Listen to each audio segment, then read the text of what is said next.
Welcome, everybody, to the show. I am Gary, also known as Ardwulf, and this is Classless Characters. This is a series in which we discuss role-playing games, and today we'll be talking about games, specifically fantasy games, that are better than D&D. So everything except Cinnabar. So hilariously, the legendary Raven C.S. McCracken did a Kickstarter for a new edition of Cinnabar, and he's actually started fulfillment on that thing. I guess nostalgia will make people buy anything. This is not just nostalgia. Raven C.S. McCracken is the literal Ed Wood of RPGs. Well, Ed Wood makes me need a disclaimer. Let's get to the disclaimer. Role-playing games are conducted in a near infinite number of fictional genres, atmospheres, and narrative tones. Even if the game that you are running or playing has exactly the same genre and tone as some other game, its game master and players are different, and so its outcomes will be different. In RPGs, there are no universally correct solutions or even questions, because so much depends on any given group's approach and chemistry. Consideration of nuance is required. However, this is something the human species, the internet, and the hosts of this program frequently cannot achieve, despite their best efforts. Please forgive them all, and keep this in mind as you watch. We'd like to thank Willie Muffin, also known as Ian, for our disclaimer. You can find information about his channel in our links below the video. Hi, Gary. Hi, Pat. Everyone like and subscribe. If you're enjoying the episode, please leave us a comment below. How about questions and stuff, Pat? If you have a question, audience, during this live stream, just write question in all caps and then ask a question on this discussion. We'll get to it at the end of the show. Any kind of super chat thing will guarantee, it could be a comment, whatever. We'll read it out, and Gary will perform a sacrifice to the gods at the end of the episode. Tell me about Flame Wars, Gary. So this is a feature in which we challenge ourselves and the audience to be a little bit more forthright and possibly confrontational with each other about their RPG opinions. Be respectful, but it is okay to share your honest opinion here, just like the old days on Usenet. Like the world needs that challenge. In any case, we should probably still remember the spirit of our disclaimer, because today we're going to be talking about our 5 favorite role-playing games that ain't D&D. Fantasy games, specifically. We'll do a future show on other kinds of games, I'm sure. Yeah, so, audience, the first thing Gary and I did was argue for like an hour about the criteria. Yeah, something like that. So, which is where we decided to limit this to fantasy games, because there is easily enough space. There is, I will point out, you're going to get 5 from each of Pat and I, and you're getting like kind of 2 for the price of 1, and there's only 1 overlapping game between the 2 lists too. So let's talk about our criteria. So, the first thing, we decided fantasy genre, which you were actually agnostic about. I was like kind of. Surprisingly, I was the one defending like D&D, comparing it to like Traveler.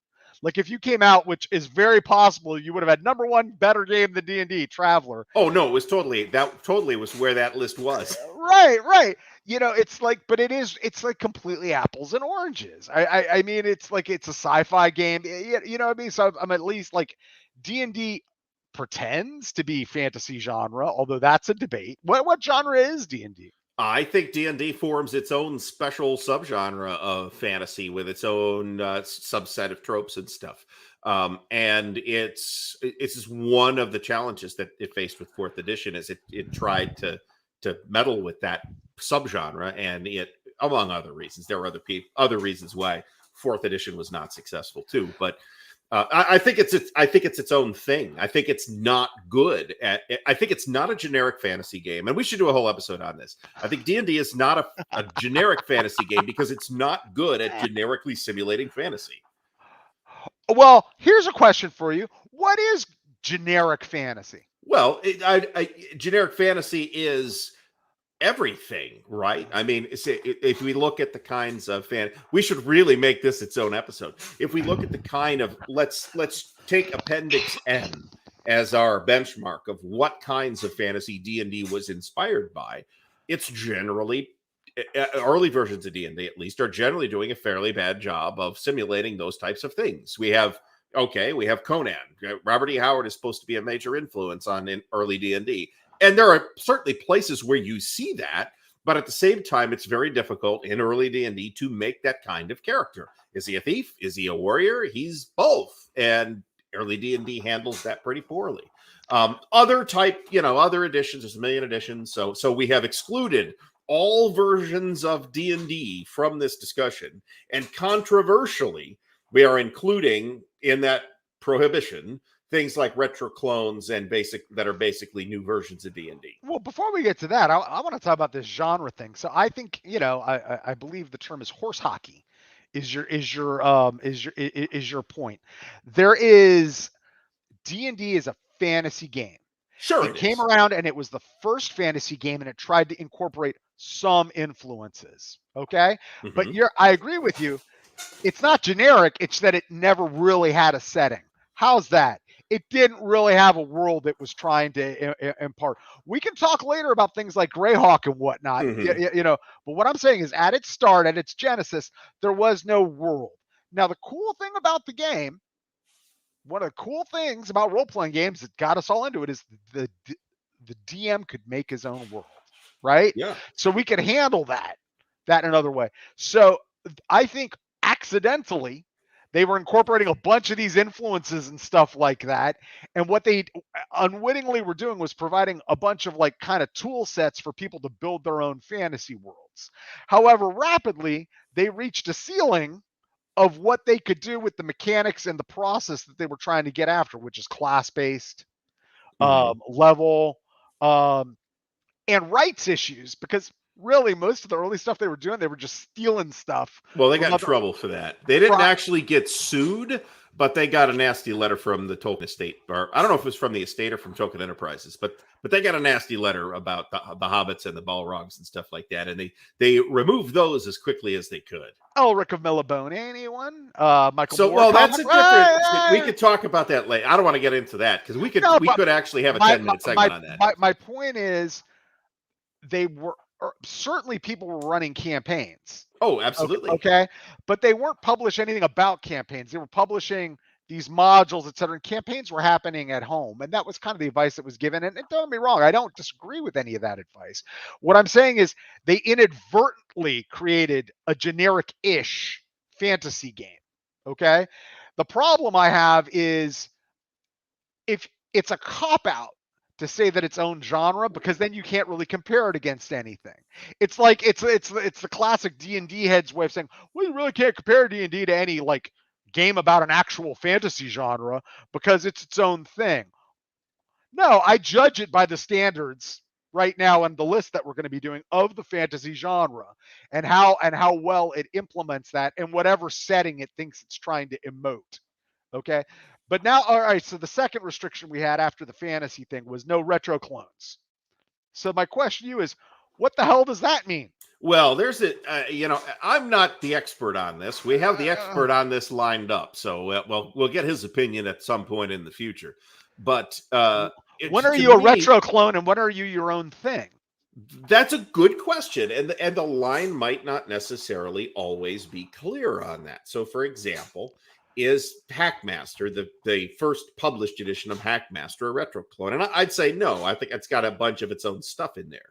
I think Dungeon Crawl Classics is not it's D&D, but it's not a retro clone because it's got a bunch of its own stuff in there. Where something like now I'm going to crap out on the name Dungeon Crawl Classics. I think it is a retro clone because Correct. It's just D&D, and really, other than the very nice presentation, doesn't really do or even try to really do anything. It doesn't really have an idea that it's bringing you that's not in the original whatever original D&D it's based on, right? And there's a whole host of those. So based on your criteria there, which I feel is even more loosey-goosey and undefined than it is a little loosey-goosey and undefined. I'll cop to that. Then our discussion about like whether D&D it's its own genre or not, basically anything that's dancing around and trying to market itself as like a D&D-ish thing, we left out. Okay, right? We stayed away from D&D. Right. So those were kind of our two criteria for this. I kind of narrowed it down to fantasy, and it narrowed it down to not being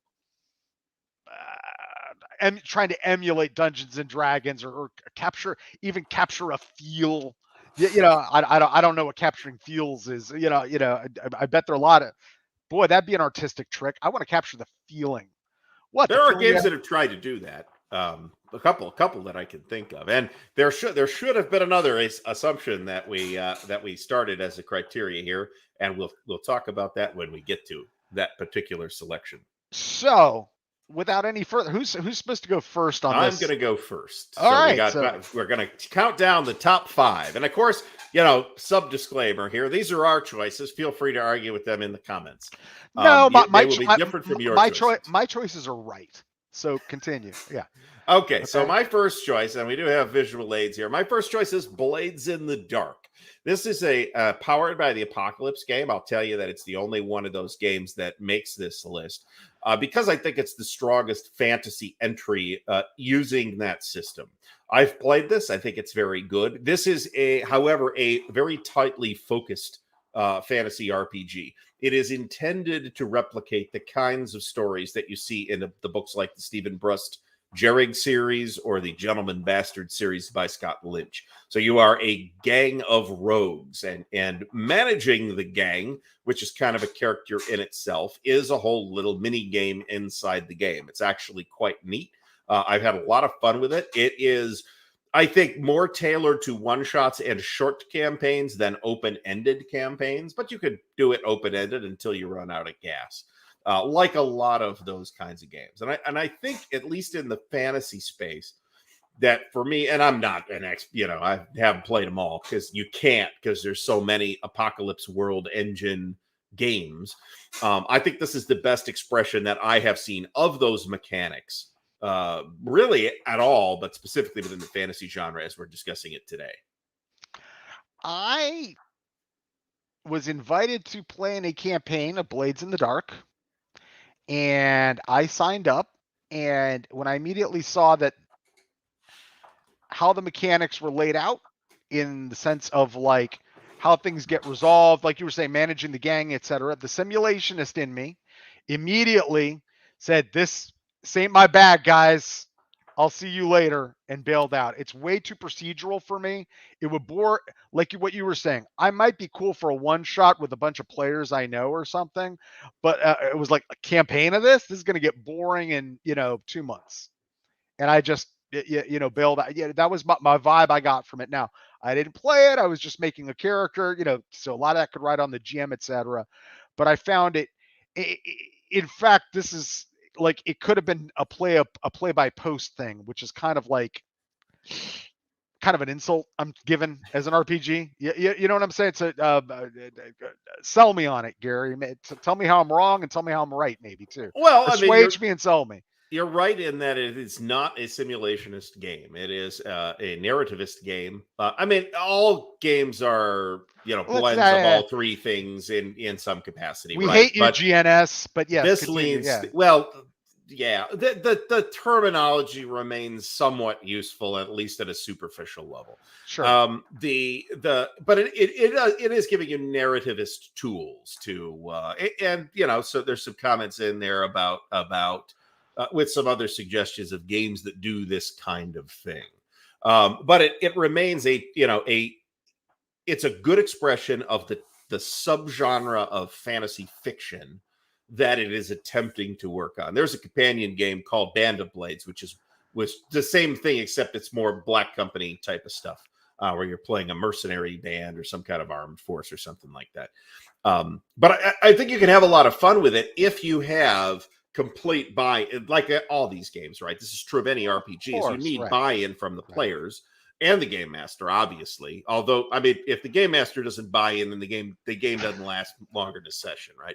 You need buy-in. No. You're absolutely wrong. We need to have a session 0 where the players dictate to the GM exactly the setting, world, and game they're going to run. Well, that's not what session 0 was all about.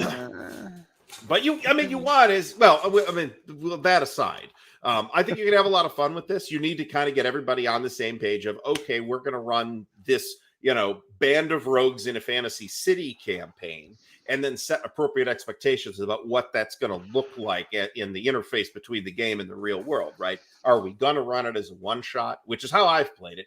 Are we going to run it as like a 6-session game, which I think is a completely valid way to do it? I think you will end up with, because of the way mechanics work in these types of games, I think you will, because they're really not built for completely open-ended play. We're just going to keep playing until we're tired of it, and that might not be for 5 years. I don't think anybody's running a 5-year campaign of this. But that doesn't, so what? That's a perfectly valid play style expression. And that's kind of where it hit me, in the sense of like at this stage in my engagement with the hobby, how I like to play things. For me right now, I want something that's more open-ended in the choice and the interaction, right? So I don't want something where it's like, hey, what we're going to be doing is a heist of this or that or this every module, right? Mm-hmm. And then like, don't get me wrong, I love playing in a heist and I love running a heist. But I like to actually plan the heist and have it be specific, not hit specific narrative beats dictated to me by fiction, right? That's for all the PBTA games. They've kind of left me cold with that. It's not the way I like to do. I like to do things, but I think you said it emulates a very specific subgenre of fan fiction or fiction. Fantasy fiction. All right.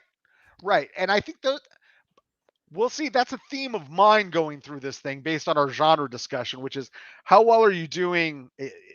We'll see. What's my first selection, which is not that. All right, Pat, what's your first selection? Mine is, there you see, Palladium, the fantasy role-playing game. So before Kevin Ciambetta basically started writing splat books and putting MDC into everything and, putting everything together in a Rift setting, he put this out, and I've played in a short campaign of it years and years and years ago, and it does a decent job without book creep. Like, let's bring in stuff from Teenage Mutant Ninja Turtles, because you can very easily do that with Palladium. Let's bring in stuff from, but if you just play that game, it does a good job of trying to do what Dungeons and Dragons was doing with class base system, but still have space for skills, and does a decent job of replicating a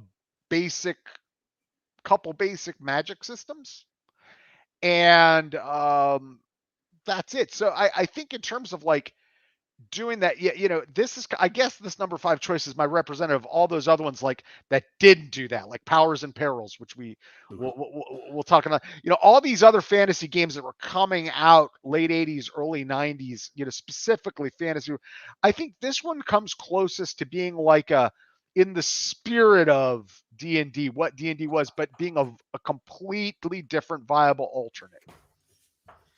So I've played a little Palladium fantasy back in the day, and indeed a few of the other Palladium games as well. And Palladium has an important place in the history of the hobby. It's one of the companies that produced like a legit gateway game, and it wasn't this. It was Teenage Mutant Ninja Turtles. Yes. And Robotech, for that matter. Yes. Actually, both of those serve for some folks as gateway games, and therefore it's important. And I think also I'll mention that there are some like legit pretty cool ideas and even expressions of those ideas in the Palladium fantasy game, particularly in this first core book and the first 2 supplements, beyond which I believe it started to become the sort of never-ending churn of splat books and bloat. But how would you answer the opinion often expressed that the Palladium mechanics are a flaming dumpster fire? So they are an absolute flaming dumpster fire. I've found playing at one time in my life a lot of Palladium. Okay, everything from this to Heroes Unlimited to the aforementioned Teenage Mutant Ninja Turtles to Teenage Mutant Ninja Turtles with some ninjas and super spies thrown in to try to be a little more Ninja Turtle. That Robotech in all 3 of them. All 3 of the Harmony Golds, we did all, campaign for each one of those. We did a little riffs. The slop Heroes Unlimited, which we talked about in the Supers episode, all the slop in the game comes from all that stuff. Okay, it inevitably. It's not that this game has a flaming mess of rules. It's when you start implementing concepts from those other games into this, you start getting things like this game doesn't even have SDC. It just has hit points. Mm-hmm. Okay. Once you start bringing in like structural damage capacity, because there's another game that they had that requires like, hey, how much before you can cut through a car? You know, stuff like that. And then you go to the land of, as you well know, playing Robotech, the mega damage thing, right? And, you know, getting on. It's when those concepts start to get ported into this, because the systems are technically compatible, right? You could be playing a character from this and just, you know, run into a Rifts world and you would die in, you know, a minute, you know. But, you know, because he had that what you're referring to, and is Kevin Ciambetta still alive? I forget. Yeah. Yeah. Well, Company's okay. Company's still live too. I pulled this image off their website. He, you know, it's before he went into crazy Splatbook land. You know, where he was writing all, you know, all sorts of other stuff, right? You know, that his one basic method of what he designed here, he tried to basically port over to all these other things and just add on rules by exception, rules by addition, chrome, you know what I mean, until it becomes the flaming mess. But even so, here's a basic issues with later Palladium doesn't rely to this, but rely to this, that is a problem, but isn't a problem here. So if you have a character with more than one attack in Palladium, you've played Palladium. Yeah, but it's been decades. Do you do them all at once? So you've got, we're fighting a monster. You've got, your character has 4 attacks. I've got 2. I think you do them all at once. Nobody knows. It doesn't say. Never has. That's true of D&D and fighters with multiple attacks too. Early D&D anyway. They may have addressed that later on. I don't know. Right. So what, I mean, every group had a solution. What we did was we created a sub thing in a round called a spate. I don't know. I think I used the word spate of attacks. So it's like, it would be like, because seriously, with like ninjas and super spies and some other, you could get up to like 7 attacks. Ooh. So it'd be like, so everybody who had at least 1 attack would go first.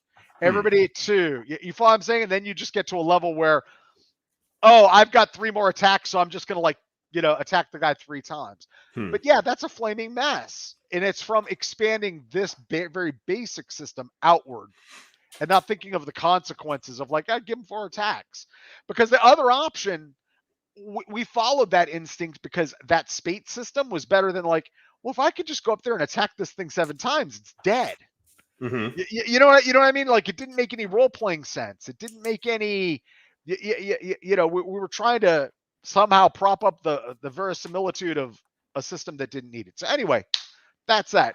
My number 5 choice is the Palladium Fantasy RPG. Correct. My number 4 choice is Rolemaster. Pat's going to snort at this. And he's not wrong, right? This is a very idiosyncratic game. Originally released as a set of unofficial supplements for any fantasy role-playing game, which was code for D&D when D&D wasn't letting you put that on your module, on your products. The original products were Arms Law, Claw Law, and Spell Law, and then later on we got a Character Law and a Campaign Law that turned it into its own system. This is a system of a style that's very out of favor. There's actually a new edition of it coming out some point. I'll Kickstarter that. I'll Kickstarter that. I don't know if they're Kickstarting it at all. I think they're just going to release it. I have no idea what their actual plans are, but they have proofs. They had a booth at Gen Con, and they had proofs at the booth of the new edition. So the way did they have charts? Oh, of course. It's Chartmaster. I mean, there's going to be charts, right? So I'll be good. This is it's a chart heavy game, okay, and the derisive name for it is Chartmaster or Table Master or Rule Master. But the funny thing is that depending on the edition that we're talking about, it's not very complicated. There's a lot of charts, but there's really only 3 or 4, depending on which edition we're talking about again. Different kinds of charts, right? You've got your attack tables and your critical tables, and you have a static action table and a moving maneuver table, and that's kind of it. But there is, for each weapon or type of attack, there is a different attack table. So the way this works in practice is you the player, come organized to the table with your fighter who's got 3 different hand weapons, and you've got those 3 attack tables, and then the 3 different physical attack critical tables. And that's all you need. And then you look your own results up, you roll the dice, add your modifiers, and the system is as simple as that. You roll percentile dice, you add some DRMs, some modifiers to the roll, you look the result up on a table. That's the whole system. There's just a lot of tables. In practice, we found that unless the game master did something stupid, like putting in a large number of very weak enemies, this is where the system does not work particularly well, or in wildly non-anthropomorphic entities that you're fighting where they don't have heads or arms and legs and stuff like that. Then the system starts to break down. But that never happens in fantasy, Gary. Oh, it happened to us. We fought 70. Our party fought 70 skeletons one time. It took like 6 hours. It was horrible, a horrible experience. But aside from experiences like that, the criticals are very flavorful. You get a lot of fun out of it. It's a lot of fun to play this game if you are playing it as a relatively combat-heavy game. If you are playing it as a non-combat heavy game, then you're playing in a style that the game system does not necessarily support as well. I have come here to praise Rolemaster now, not bury it. I think the way they approach skills is excellent. Okay, just their basic. I'm not saying the skill list itself. I'm saying the way the game system approaches skills is excellent, with the idea of there being root knowledge topics, that then can be spliced off of. So a basic category, and then you're kind of specializing. But it means if you've gone here and specialized, I'll make it up. It's not really fantasy appropriate, but like if you know geology, you might know. Physical science, right? So you have a chance of knowing chemistry is kind of Rolemaster's approach, ICE overall to skills. My question to you is this: what is the setting of Rolemaster? So there have been two, there's one official setting, that is the late Terry Amthor's Shadow World. But they're better known for the line of Middle-earth role-playing products. And a lot of and those were always dual statted for both MERP and Rolemaster. Even beyond the point where they figured out that MERP and Rolemaster were kind of different games, which they kind of are. MERP is, however, very much structurally a simplified version of Rolemaster, and a lot of people played in Middle-earth with Rolemaster or adapted their the Middle-earth materials in some way, which we did. We never really played in Middle-earth per se, but we used some of the materials. So how much of this making your list has to do with it being the Middle-earth setting that you played in frequently, and how much of it is the game itself? In my case, not very much. Okay. Because I've played MERP, but only briefly. We would play Rolemaster. We did use Shadow World. We used Harn, which might theoretically come up later. We used the Bard Games Atlantis setting. We even at one point used Mythic Europe. We never I think I'm correct in recalling that we never explicitly played in Middle-earth. Sometimes we had one guy who used the Valar as the deities of his whatever setting we were playing. So leaving aside the Middle-earth thing, there's a positive and then a negative. I'm going to talk about Rolemaster before we move on. That I liked. One of the things I liked, as much as I'm the first guy to call it chart master, and I really try to kneecap ICE every chance I get, on this program or anywhere I go. There is a kind of niche protection-y, I have my thing that the crit tables provides to players. Like if I have an axe, my axe is really different than your sword if I'm really good at my axe. You know what I mean? In terms of, like you were saying, the crits and what the crits do and the descriptiveness of them and all that sort of stuff. And that's good. And like I said, I like the skill system. Okay. What I've never liked is the magic system, because nothing's tied to anything, and it's kind of really hard to like suss things out of that magic system in terms of arcane, spiritual. They see it as purely an extension, not unlike D&D, of its combat system. And you just got these schools, okay? But what do those schools mean? They're very, very flimsily, loosely defined. There are places where that does, I don't want to say breaks down, but are, like you said, ill-defined. So that's that. It's like if you're going to give me seriously a whole book about weapons and how they do individual, unique description crits for like a battle axe and you know what I mean, and a two-handed sword and whatnot to give me the flavor, I always felt that Magic Law, you would need a book like 10 times the size of the Arms Law and all the other, and they couldn't provide it to you. It's too thin where it's at, because they're literally just focusing on in combat effects of what these spells do, and we're not getting into other effects that Magic should have in some sort of fantasy universe. I don't know, but that it always left me cold as far as that goes. But that's a fair criticism. The spell law, especially in the early editions, but still in the later editions, was very tightly focused on the combat effects of whatever spells that you whatever you had. So, Pat, what is your number 4 selection? My number 4 selection is there we go. So this is I'll give you guys maybe a little spoiler when we move forward. I won't give anything away, but I'll say I kind of look at Gary is a lot more, let me take this game and things for it and split them up for you in his fantasy love. And I'm like, just Runequest, okay? Harn, Glorantha, it's a good fantasy system that I respect greatly. Here are, why is it number 4? As you'll see on my list, there are other things from Chaosium that use what is loosely called, probably shouldn't be called, we've talked the BRP, the basic role-playing system. There are other things that I have on my list. RuneQuest never did it for me because I never liked either of the 2 settings that they put out for it. They just bounced off me. Part of fantasy, part of any game, right, is like, if it's tied to a setting, are you going to engage with that setting?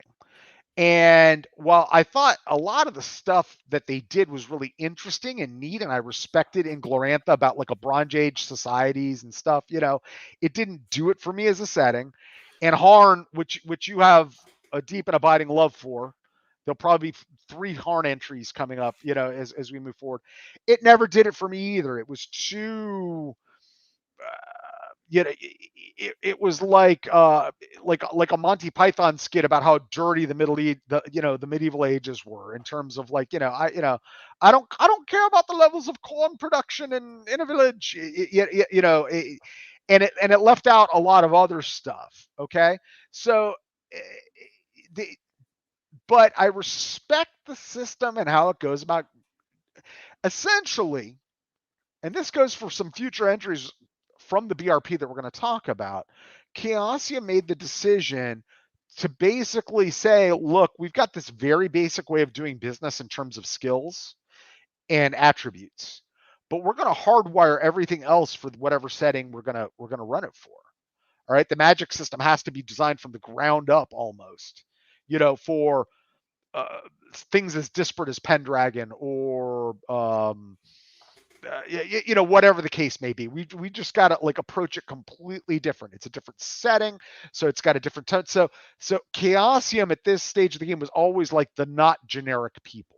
Okay, and I'll say that most of the enjoyable campaigns didn't last for logistics reasons and other things. RuneQuest campaigns I enjoyed were like a RuneQuest historic Japan campaign that was run, with that supplement, because it was so respectful to the source material as opposed to like D&D Oriental Adventures and whatnot. It's like, if you're going to be in Japan, play with this, and they're really doing everything they can to not just be respectful. You want to believe that you're playing characters in, a medieval, dealing with all those issues. RuneQuest was the perfect system to deal with that because it had tailored it down to that. I wish more had been done with RuneQuest than has been done. How's that? You can feel free to take me apart. Come at me, but it's on my list. So let me say that. So everything that I do have some questions about what you've asked, but let me do that in the context of moving us to the next entry, because I'll ask them in that entry. My number, what am I on number 3? I'm on number 3. My number 3 is Harn and Harnmaster. Now, there's kind of two separate things here, and I've kind of got to challenge Pat a little bit on lumping Harn in with RuneQuest, although there's definitely some shared DNA from when you look at the mechanics, right?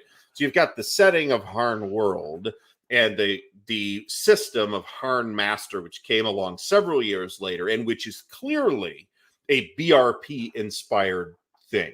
In some ways, it's got more detail in certain areas and a lot less detail in other areas, but there's definitely a huge influence there, and they are both percentile based roll low systems.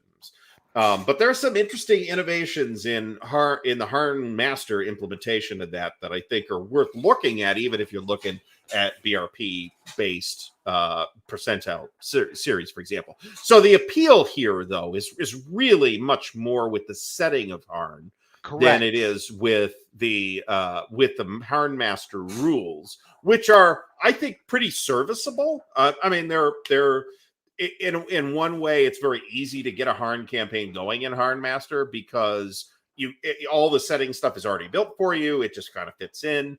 And on the other hand, it's very hard to get a Harn Master campaign going because everybody thinks it's this like brutalist, medieval fantasy where you cut your finger and you die because you caught the plague because it got infected. And that's a bit of an exaggeration, to say the least. But you can get infected wounds, and you got to be careful about that kind of stuff. So but for me, I mean, the appeal here is the setting and the integration of that setting into the system. The setting is a sort of low fantasy medieval, but when we say low fantasy in this context, at least, there are a bunch of dials and levers that you can work as the game master to make it, even though it's going to feel low fantasy, it can actually have a lot of pretty wacky magical shit happening, floating around, right? There's a series of interdimensional portals scattered around the island. There's multiple orders of actual wizards. There's a wizard's kingdom, which isn't really run by wizards, but you could kind of choose to play that element up or down however you see fit. There is an actual deity living on the island, creating weird monsters, which he then sends out into the world, which you can then encounter. So it kind of builds in a lot of the basic assumptions of a fantasy adventure game that we inherited from D&D in a pretty organic way.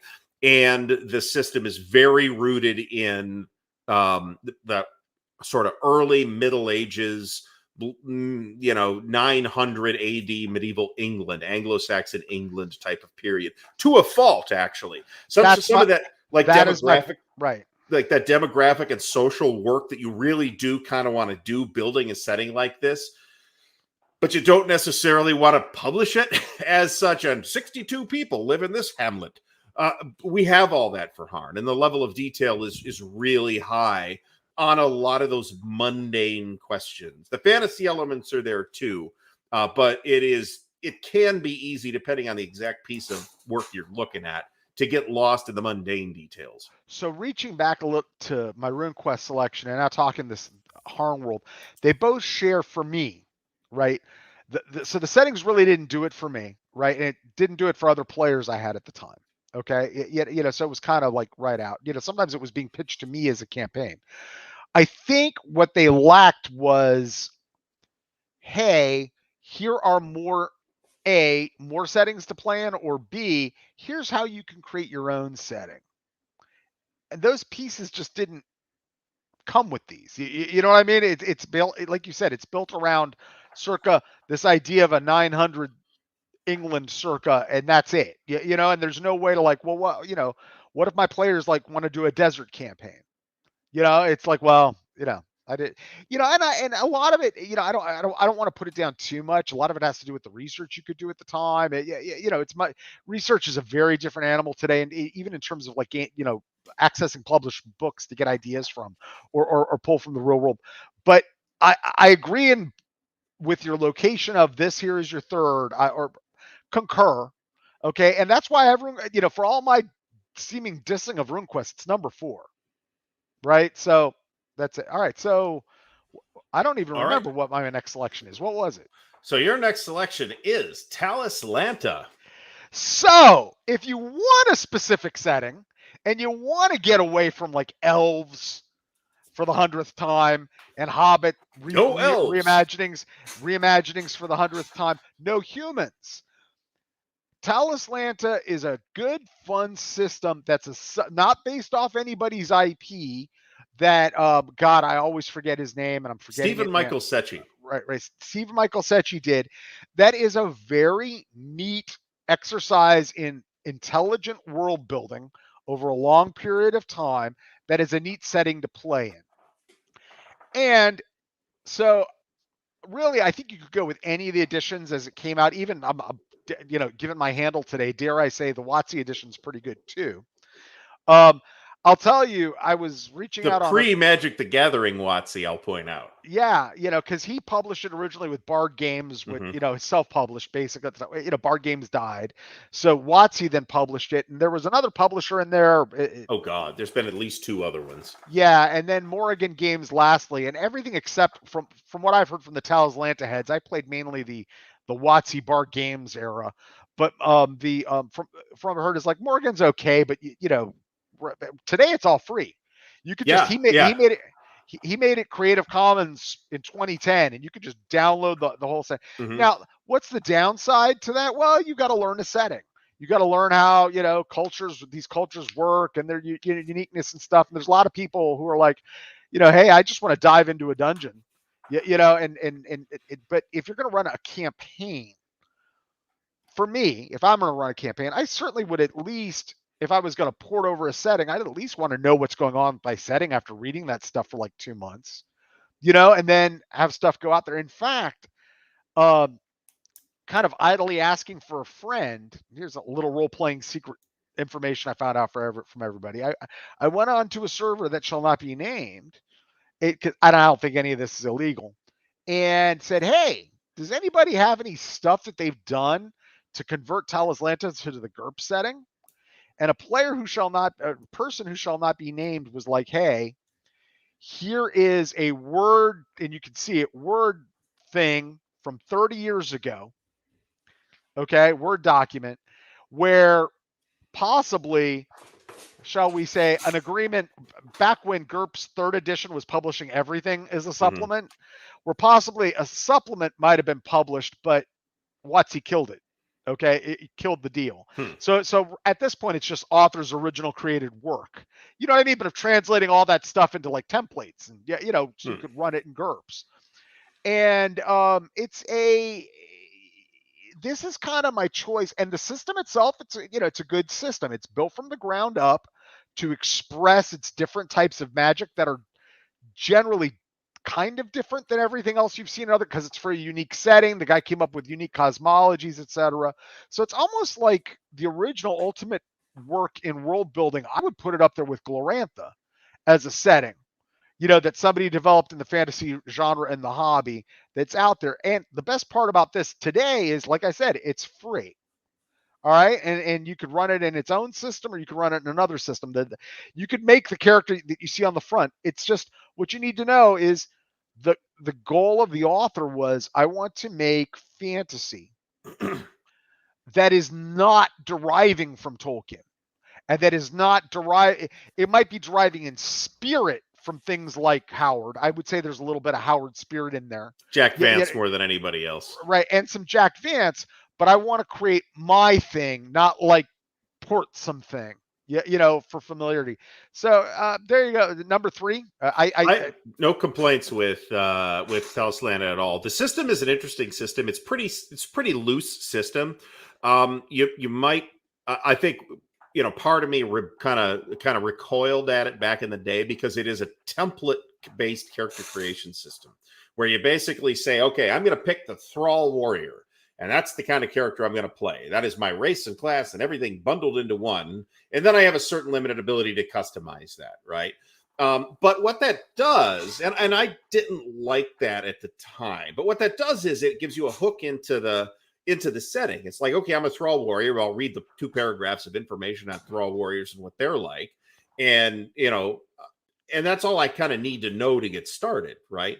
The difficulty with something like this is adapted to GURPS is you have to have this enormous volume of knowledge to really get into the character type, the character types and all the different kingdoms, and there's a million of them. It's a very diverse setting. There's you go, like one land over and the people are these weird blue guys, and there's a lot of different. So I'm with you 100% on that. That's why I asked and I received, right? Because I'm like, I think it's a great idea to do this, but I was really, to be honest with you, looking to see if anybody had any, homebrew conversion things they'd done, coming up with some templates and stuff. But that's why if you were gonna run it in that system, you would want the supplement book for all the templates, everything you're talking about. But because it's the same idea, what I like about it in GURPS and even here, because it's more flexible what you could do with the characters than say in D&D. They're not really classes. It's almost that GURPS idea of coming up with a template and like, read this. Here, there's all this lore that this GM came up with for this campaign or that's in this fiction, but read this, and this is what you need to know, and this is probably how you should be guiding your stats and your skills to make this character, and then you can encounter the setting as you move along. But we got a lot of lazy GMs these days who don't even want to learn new settings. A setting. Let's put it that way. Yeah, and this is a deep setting. There's a lot going on here. So yeah, there is, but I think it's of the things I have on my list, it's doing the best job of, to your comment about D&D being its own genre because it does its own thing, this being doing its own thing. It does do its own thing. Absolutely. It's really well suited to like travelogue campaigns, but you can also kind of just like read up on one area, which they're, get the free material. You read up on this one area, that's where you start. You have an adventure there, you go to a different place. The game master then reads up on that, right? So it's all very easy to deal with. The system is easy to deal with. The setting is very rich, but it's not hard at any point. You could just get started. And as a final comment on this game, it doesn't have a lot of dumb names.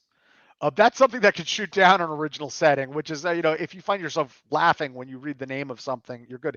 And it didn't steal everything it has, unlike D&D, didn't just steal from other people. So go ahead, Dave. Full agreement on Talsislanta here. All right, my number 2 is Ars Magica. I like the 5th edition the best, but the 5th edition is definitely the most mechanistic of all the editions. There are people who prefer the 2nd edition, relatively few people who prefer 3rd and 4th. 3rd and 4th was dry as the Sahara itself. This is a fantasy game set in medieval Europe, explicitly set in medieval Europe. You could set the date however you want. I think 1205 was like the official date, but we had campaigns that started at 900 and campaigns that started at 1350. It's set in medieval Europe in a fantasy version of medieval Europe in which there is an order of wizards called the Order of Hermes. And the player characters, this gets a little complicated, but the main player characters, the big movers and shakers in the campaign, will be wizards of the Order of Hermes. And of course, there is an elaborate magic system, which many feel is the finest magic system ever produced for fantasy RPGs, and which I tend to agree with the caveat that it is relatively mechanistic, especially in this edition. You can have spells that you can have magic that you do just spontaneously because you're that good of a wizard. There are extensive rules for things like training apprentices, creating magic items, writing books on magical subjects, reading books on magical subjects. The campaign will take place, generally speaking, over a long period of in-game time, usually at least 20 in-game years. There are rules for downtime, rules for the passage of time that let you do, and that works into, the way adventures happen, right? Because you'll say, okay, so a visitor has come to the Covenant, and your characters are all kind of part of this organization called the Covenant. This guy's come to the Covenant with this urgent mission that we have to go take care of right now, but my wizard character is busy And wizards could be like that. No, I don't have time for these trifling mundane matters. I have this experiment that I'm doing right now. And there will literally be an experiment that you're doing right now, mechanically too, in the game that's going to do something really awesome for that wizard. So instead of sending the wizard on the adventure, you send your companion on the adventure. And the companion is kind of a second character that you have. Not necessarily less powerful than the wizards, because the wizards are really powerful, but not necessarily less important. Your wizard is doing this because next year he wants to get over and get those artifacts that other wizard in the south of France has. Yeah, maybe. Yeah. Maybe. And there are other covenants out there, not to mention the fact that there's the medieval church, which is very powerful and which has the divine domain behind it, without getting into all the details. And there's the nobility that you might potentially have to deal with, which you're kind of supposed to be hands off on, but sometimes it just doesn't work out that way. And there are other covenants of wizards out there, which can be friends, or they can be rivals, or they can be outright enemies out to burn all your stuff down. I 100% agree with Gary here. I could easily have this as my number 5 on this list, and I could easily take it and move it to my number 4. I think it does what it does extremely well. I think it requires mature, patient role players at the table. The idea of not playing a shot caller, but playing a mook. What do they call them? What do they call the grogs? They're called grogs. Right. But and having to have rules, like you said, so you don't become too attached to them, et cetera. Sitting back and, it certainly was not a talent I had at 20 years old, and maybe not 21 that I might have today. So I think my experience of it today might increase its presence on the list. So I think it does all that well. We talked about it quite a bit during our time and timekeeping episode, and I think it handles that aspect of it really well. The idea of merely taking a magical realm is kind of like, what if magic worked, and let's just slip it into medieval society in Europe at the time and make whatever necessary changes we have to. And it's kind of intelligent, I'm talking in terms of the historic research to try to make that fantasy thing happen. Does a good job of borrowing, from what schools of astronomers and stuff at the time, their ways of approaching things and how they organize themselves. So I think it's a great thing for that. If there's any ding I could give it, it's that it's a very specific kind of taste. Absolutely. It's good. And like I said, now I'm thinking about it, I might kick Zambetta off my list, and put Ars Magica in there. The downside is, it's like, do you want to eat sushi every night? Because you're going to have sushi, and sushi, it tastes this way, and it's about these textures and these things, and that's in that sense, I think it's very well designed. It's doing this thing, but if that becomes your primary campaign, that may not be the one thing you want to do. It is built to answer a specific question, right? It handles a specific type of campaign, and you can make it wiggle a little bit, but if you tried to run it like D&D, or really, a lot of other fantasy RPGs with their own unique styles, you would probably have a lot of trouble, right? I tried to make it work in Harn at one point. We didn't actually get to run a campaign of this. But I looked at that at one point, and I was like, I don't know. Even though they're both really medieval, there's a lot of built-in assumptions between that setting and this system that are just not very flexible. So it is a very narrowly focused game. It's not even just Middle Ages; it's High Middle Ages. Well, yeah. I think you hit the right spot when you said 1205, but you could set it in 1190. Yeah, that's what we're talking about. Yeah, right. Games as early as the 9th century. And we made it work. You got to be a little careful with that, but we made it work. And you can, I think, reasonably go up to about 1350 before it starts to. You can't go Renaissance. You can't. Right. Well, then you've got to start talking about, okay, so what do I work in from Vampire, and what do I work in from Mage the Sorcerer's Crusade, and blah, blah, blah, blah, blah, blah. Then you open multiple cans of additional worms. You really want to stop. You could get away with up to early gunpowder weapons. You want to stop there. Who wrote this? Who's the publisher? Mark Reinhagen, Jonathan Tweet, And I think there was a third co-author at the time. Was it Lisa Stevens? That's, I mean, is it White Wolf? Who's the publisher? Oh, so the current publisher is Atlas Games. All this stuff is still available. Much of it is only available in PDF now. But the current publisher is Atlas Games. The original publisher was Lion Rampant, which then got absorbed. What the exact term there is, I don't know, by White Wolf. White Wolf did the third edition, which is where they, the House Tremere vampires and Vampire the Masquerade, for example, which is where they came from. They did monkey with the history somewhat. Hey, if you're going to buy Ars Magica, you got to buy 5 other Splat books. The third, they didn't really do that. White Wolf didn't do that. They were making too much money off of Vampire doing that. But many people feel that the third edition was creatively unsuccessful. But one thing I think you have to give White Wolf's edition of Ars Magica is it's absolutely gorgeous. It is a beautiful book. It's the best looking edition of Ars Magica. But it had issues. It had issues like thematically because they tried to work in the vampire stuff as the eventual fate of the Tremere and that kind of thing. And it doesn't, there's some structural changes that had to be made to make that make sense.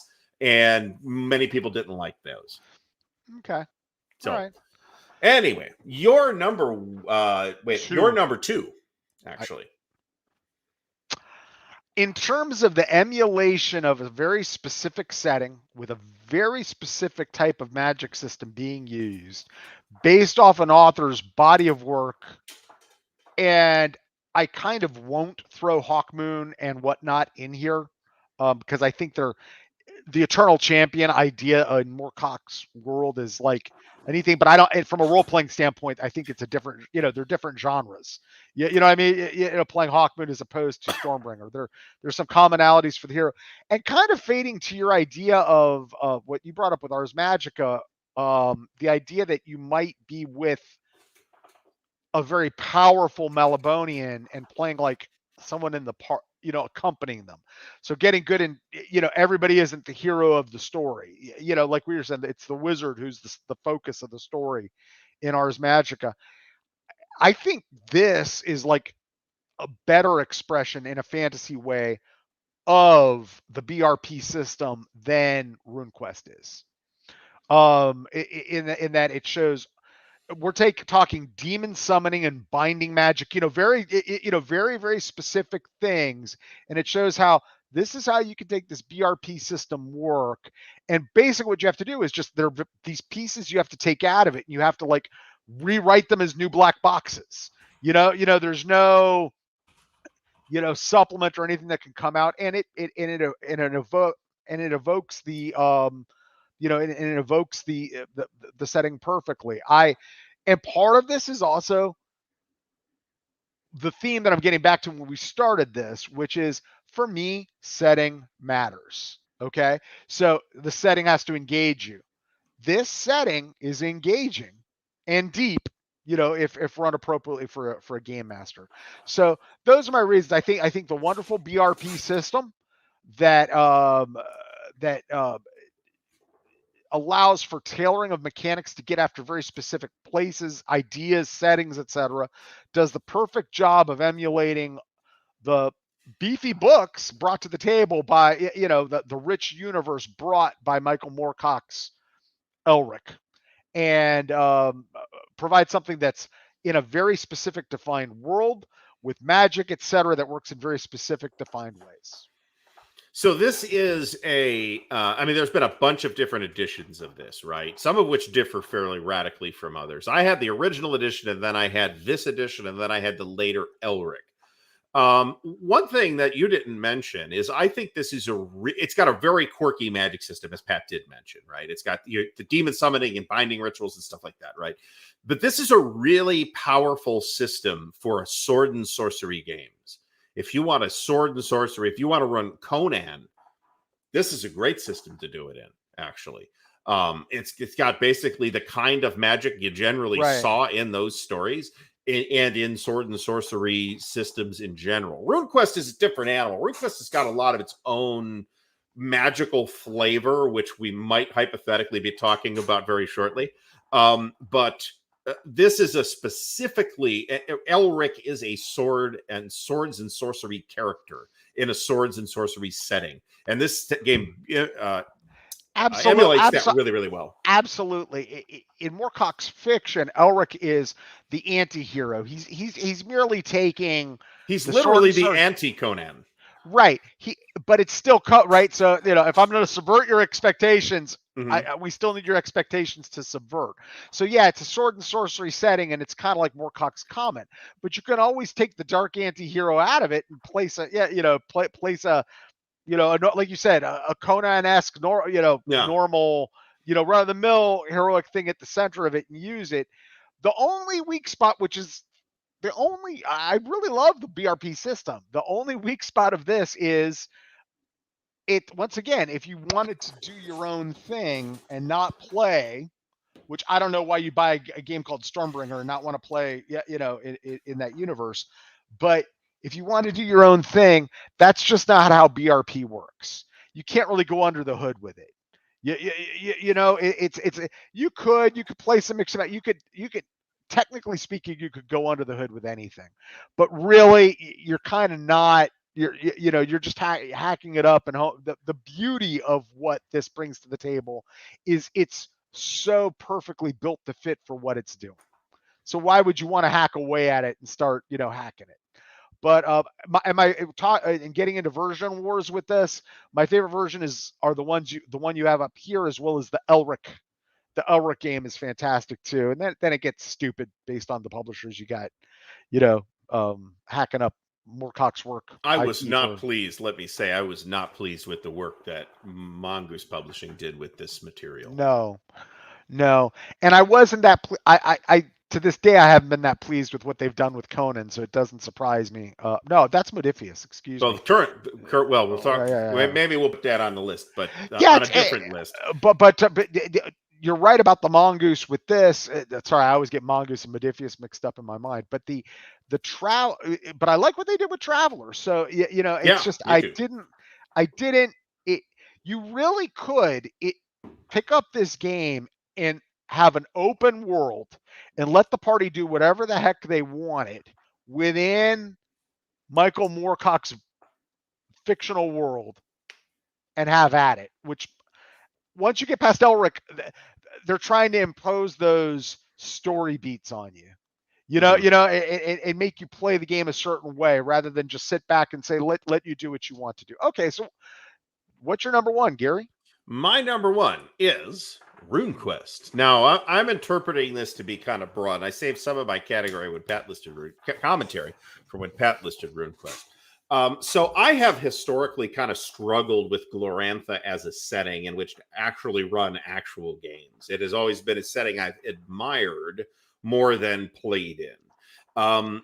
In this case, though, I mean Runequest broadly, right? In all the different editions of it, I think are mostly mechanically similar, and they all share a bunch of different characteristics that make them all Runequest. Back to this is a picture of the second edition. Third edition was from Avalon Hill. Fourth and fifth editions were from Mongoose. Second Mongoose is pretty good. First Mongoose was not very good. There was the sixth edition, which was the design mechanism RuneQuest, which is a beautiful book. And then then it goes back to Chaosium for RuneQuest Role Playing in Glorantha, I believe is the full title, which is a fine book. But RuneQuest Adventuring in Glorantha is very finely tuned to Glorantha specifically. It is intended to be run in Glorantha. You could only extract Glorantha from it with significant difficulty.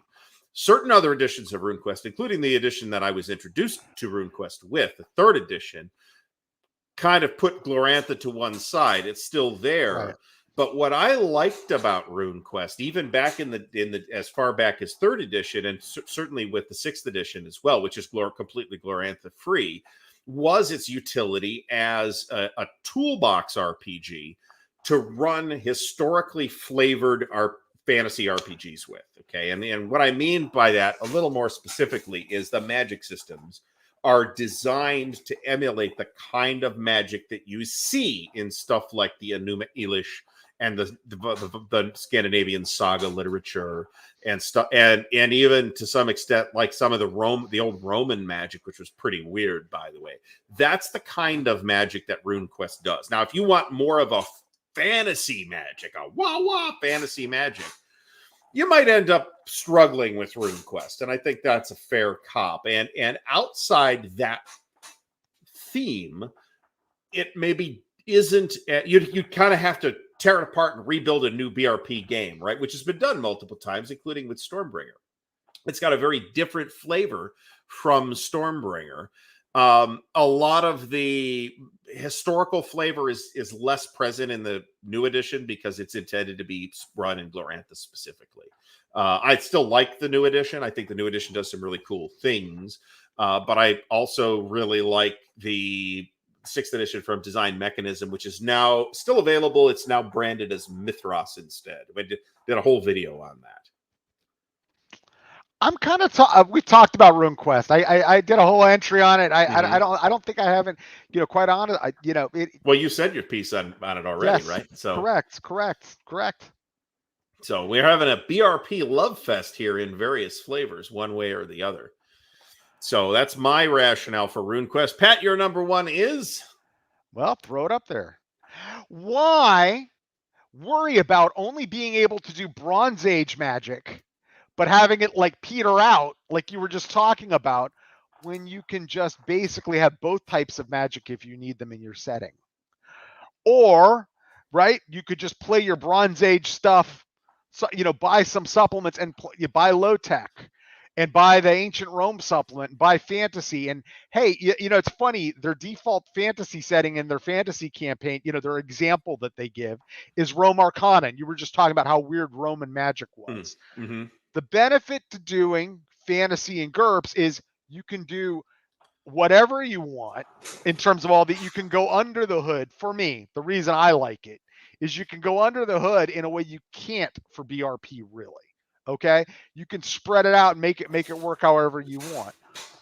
If you want to hear about the downsides of GURPS, I suggest you guys all go back and look at the first classless characters video, where, as much as I love GURPS, I talk about many downsides, including because the GM prep goes beyond prep. The GM prep, especially if you're making your own campaign, is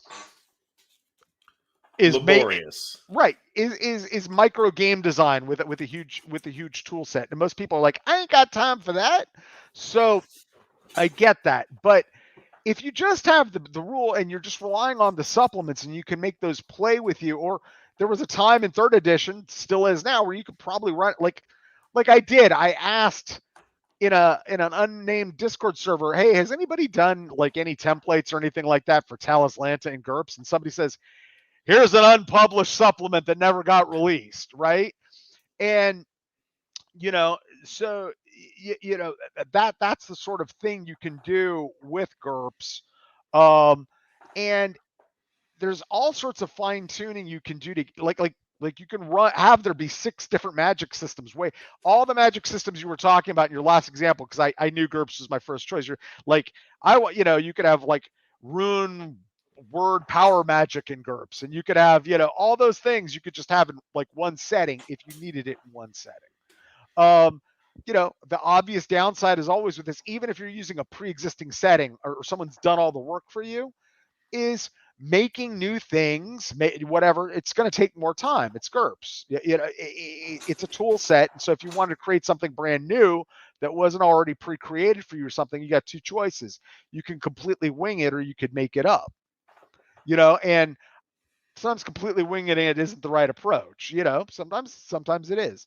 So in terms of like letting you do you, in terms of emulating fantasy, I think GURPS might do the best job of it, because I'm trying to think of all these genres. Everything that was on my list, could it do what Palladium Fantasy does? Sure. Dungeon Fantasy straight out of the box would do that. Could you do everything that RuneQuest wants to do with its settings in GURPS? You'd have to put some work into it, but sure. Could you do Elric and Stormbringer in GURPS? Absolutely. Absolutely. Could you do Talsislanta? Evidently, I A got lot of right. work involved, a lot of legwork involved in setting that up, but sure. Could you do Ars Magica? I A think that's the lot of one. legwork setting that I up. think that's the one thing it probably couldn't do. There are rules. There are GURPS rules for spontaneous magic, which would cover this, but you're not getting the same level of mechanical fidelity that you are with the sort of built-in kit-based GURPS magic system. Their suggestion, being as deep into GURPS as I am in thaumatology, for doing that type of magic involves like some sort of mana collection system and rituals based on which can also be experiments that you were doing beforehand. I think it doesn't express what Ars Magica is doing with its magic specifically. But leaving the magic aside, I think Ars Magica is perfectly. It's very, like we were saying, it's built to do what it does, right? So like, if you wanted to play What If Magic really worked in the real medieval world in 1199, and it's going to be a campaign focused around you playing wizards, why would I want to run it in GURPS? That thing that thing got built. And what was your so I think it does all those things. But once again, back to my always rule with GURPS. If I could play Elric, I wouldn't want to make it in here because I'd have Elric. So why would I want to do all that work? I got all the flair and supplemental materials. So anyway, I don't want to go on too much about GURPS, but that's the last of this. Any comments from you on GURPS before we? Yeah, I mean, clearly it's got flexibility going for you. Along with that flexibility comes a potentially large amount of GM and maybe group labor to get the characters put together and sensible, to get the infrastructure behind the kind of mechanics that you want put together. That said, there is, GURPS has now been around for a long time, and a lot of that stuff has in fact been done for you. If you want to run a sword and sorcery game in GURPS, for example, you could go grab the GURPS. Actually, I'm not sure you can still get the GURPS Conan source books officially. You might have to get them secondhand, but there are options for stuff like that, right? That reflect those types of themes. Just side topic. Interestingly, you can buy the adventures. Not the supplements. Interesting. Originally created work, I think, is the deal. Yeah. As we've already mentioned here, if you got to go back to GURPS 3rd edition to see the full breadth of this, but the source books were amazing. They did hundreds of the damn things on every conceivable topic, from Ice Age guys with clubs to, there's a book on this, GURPS Ice Age, right? To various licensed games, up to Hellboy, whatever. There's an enormous library of material available. They had a supplement. If you were into Elsprigg de Camp's Viagen Interplanetarius and Krishna, there's a supplement for it. Yeah. It's a beefy supplement. It's like 200. I always hear that from people who are like GURPS novices. They're like, it's bland, it's flavorless. They got all these supplements for this stuff. Yeah, Discworld, there's GURPS. Do you want a Discworld RPG? It's GURPS, right? Yeah, it can be bland though, right? If you don't have something that's a direct analog to what you're trying to accomplish, right? If you're building it from scratch, then you, the game master, have to put the flavor. Exactly. Or otherwise, you're playing some other IP or altering somewhat some other IP that has all those ingredients inside it. Correct. So that's kind of our list. Do you have any I'm going to rattle off my honorable mentions real fast. Games that didn't, I'm not going to discuss these in detail. I'm just going to name them. Pendragon almost made the list. Chivalry and Sorcery almost made the list. Dragon Quest, the SPI Dragon Quest, I thought it wasn't really going to make the list, but deserved an honorable mention. Empire of the Petal Throne, which is probably getting its own episode someday. Talsislanta was on my list, and I actually really rather like the new Conan RPG from Modiphius. So what did I have on my? I only had a couple. I had Empire of the Petal Throne ganked for obvious Nazi reasons. What else? For right now, I just don't feel like engaging with it. I'll talk about some other things I saw briefly in the comments that weren't out there that weren't there. One of the ones on top is Pendragon. Okay. Mm-hmm. For me, it's not a fantasy setting. Arthurian legend is very much its own thing that stands outside of anything that we would call fantasy. And there's a debate and a wonderful, you and I could have a wonderful hour-long debate about that topic. But for me, it would always be in my blind spot. I would never think of it as a fantasy campaign. I would think of it as I'm running an Arthurian campaign. I'm running something descended from Mallory, if that makes any sense. Yeah. Another one that, like, I saw a comment of Cthulhu, and it's like Cthulhu's, we're talking like classic fantasy. We're not talking horror set in the Gaslight era, or all the different things that Cthulhu tries to do. Yeah, or even modern fantasies. We've all Right. we've both kind of gravitated towards sort of classic fantasy-ish, at least, even where the ish was pretty specific.